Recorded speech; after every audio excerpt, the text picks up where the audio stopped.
குலதெய்வ வழிபாடு. குலதெய்வ வழிபாடு அப்படின்றது ரொம்ப ரொம்ப முக்கியமான ஒரு விஷயம். இந்த குலதெய்வ வழிபாடில் நிறைய பேர் மிஸ் பண்ணுற விஷயம் என்னென்னா, நம்ம குலதெய்வம் தானே, நம்ம கும்பிடலன்னா என்ன ஆகிட போகுது, அவர் நம்ம கூட இருப்பார் அப்படின்ற மாதிரி நினச்சிக்கிறாங்க. ஆனால் அது உண்மை இல்லைங்க. மற்ற தெய்வங்களுக்கு நிறைய பேர் கும்பிடுறாங்க. இப்போ முருகர்னா 1000 பேர் கும்பிடுவான், விநாயகர்னா 1000 பேர் கும்பிடுவாங்க. ஆனால் உங்கள் குலதெய்வத்துக்கு உங்கள் சந்ததியினர்களே வாரிசு. ஸோ அப்போது உங்கள் சந்ததியினர் பார்த்தீங்கன்னா அந்த குலதெய்வத்தை வருஷத்துக்கு ஒரு முறை கட்டாயம் கும்பிடுறதுன்றது முக்கியமானது.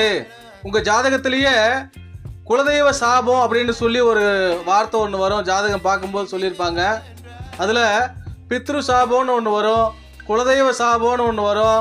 இதெல்லாம் வர்றதுக்கான காரணங்கள் என்னென்னா, குலதெய்வங்களை மறந்தது தான் காரணம். இதில் குலதெய்வம் யார் அப்படின்னு சொல்லி நம்ம கேட்டோம்னா, நம்ம கூட நம்மளுடைய முன்னோர்கள் வாழ்ந்திருப்பாங்க இல்லையா, அவங்க தான் நம்மளோட குலதெய்வம். இதை முதல்ல புரிஞ்சுக்கணும். சிவன் குலதெய்வமாக வருவார், விஷ்ணு குலதெய்வமாக வருவார் அப்படின்றதெல்லாம் இங்கே கதை இல்லை. சிவன் விஷ்ணு இந்த உபதெய்வங்கள் எல்லாமே குலதெய்வமாக வரமாட்டாங்க.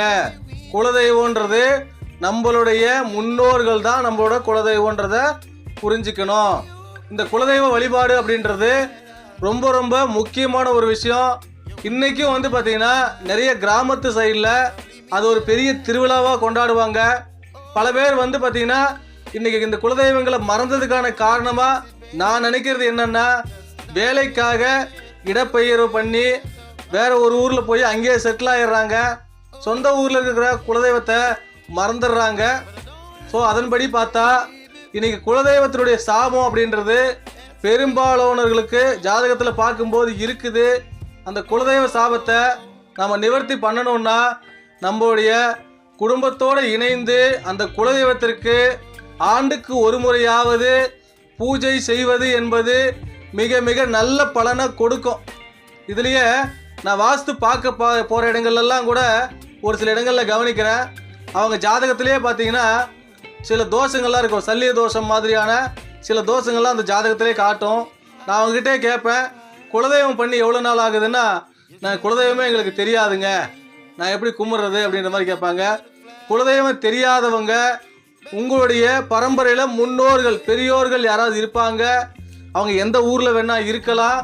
அவங்கள சந்தித்து குலதெய்வம் என்னன்னு தெரிஞ்சுக்குங்க.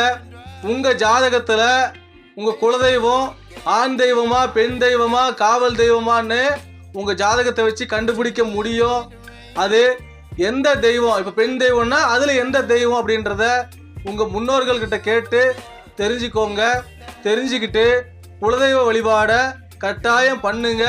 உங்களுடைய வாழ்க்கையில் எல்லா வளமும் நலமும் சிறப்பாக கிடைக்கும்ன்றது தான் உண்மை. இந்த குலதெய்வ வழிபாடை சரியாக பண்ணாதனால தான் பல தடங்கல்கள் நமக்கு வரும்.